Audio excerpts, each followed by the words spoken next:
Hello Internet, my name is Lave and I finally watched Molly's Game, which is the unbelievable true story about Molly Bloom, who was once a former Olympic skiing contender who then went on to earn millions hosting exclusive high-stake poker games for the rich and famous, only for it to spiral out of control when the Russian and Italian mafia gets involved and she's investigated by the FBI. So I was super keen to see this film for a number of reasons, one of them being that this is Aaron Sorkin's directorial debut, who had a successful career as a writer. He did the screenplay for such films as Moneyball, Steve Jobs and The Social Network, to name a few. He did do the screenplay for this too, so you get the intense intellectual character interactions which you come to expect from his films, but he handles his directing responsibilities with aplomb too. To be honest, I was expecting his style to be more in line with people that have tackled his screenplays before, like David Fincher or Danny Boyle, when actually this film stylistically is very much like Martin Scorsese. It's got really snappy edits, it's a non-linear story, it flashes backwards and forwards between significant moments in Molly's life, and also it's full of narration, which is no mean feat. Another reason why I was so keen to see this film is because I actually do play poker with my mates. I'm not saying I'm the most amazing player ever, or am I a poker face, but I do understand the game and the vernacular, and I was very intrigued to see how Sorkin would present it, because with every poker film there is an inherent problem in that you've got to make the film accessible for people who don't understand the game, but then you don't want to alienate people who do understand the game. As an example of this, let's look at Casino Royale, which granted is a James Bond film, but it does have poker in it, and it does demonstrate my point. To keep the audience in the loop, they use the character of Mathis to literally tell you what is happening when he says stuff like this. Look, it's the tell. He is bluffing. Bond will have to go all in to call his bluff. 24 million in the pot already.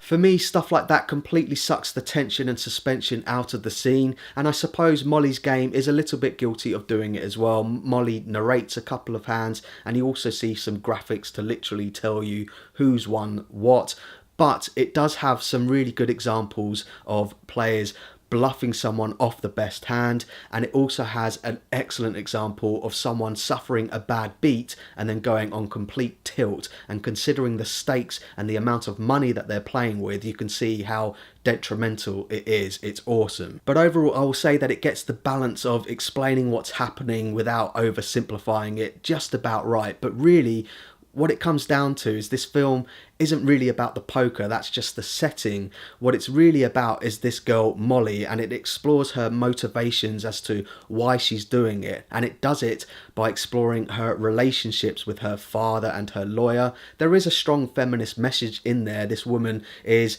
highly intelligent, but she's working in a man's world, and she's really just trying to find her own place. And Jessica Chastain's performance as Molly is fantastic. I wouldn't be surprised if she gets another Oscar nomination. A special mention has to go to the little kids that they got to play the younger versions of Molly. It's in those scenes where you can see her character is quite bratty, but really this is all about Jessica Chastain, and she is fantastic. She's intelligent, she's charming, she's determined, and she challenges authority, but then at the same time she still has an endearing quality, and she's full of integrity. Idris Elba gives a solid performance as her lawyer. There's a nice little reflection between his character and the father-daughter relationship in there, and I particularly liked Kevin Costner as Molly's father in this. It's great to see him on the big screen, and a special mention has to go to Michael Cera, who's playing this infamous player X. It's nice to see him not playing the typical nerd. He's actually got a bit of charisma and a bit of grit to him as well. Combine all of these performances with Aaron Sorkin's typically well written script and his excellent direction, it makes for an extremely entertaining, enjoyable, fun film. A great start to my 2018. So that's my thoughts on Molly's Game, and pause the video if you want to take a closer look at my enjoyment tracker now. As I say, if you think this film is all about the poker, don't let it put you off, because really that's just the setting. There is enough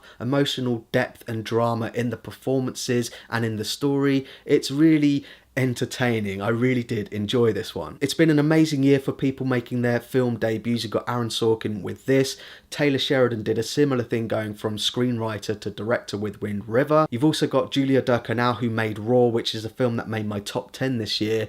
And of course, we've got Greta Gerwig's Lady Bird, which is a film I keep hearing is amazing, but we haven't got it over here in the UK yet.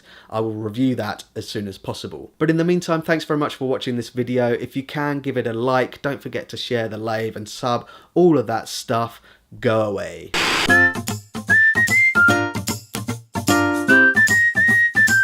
Subscribe.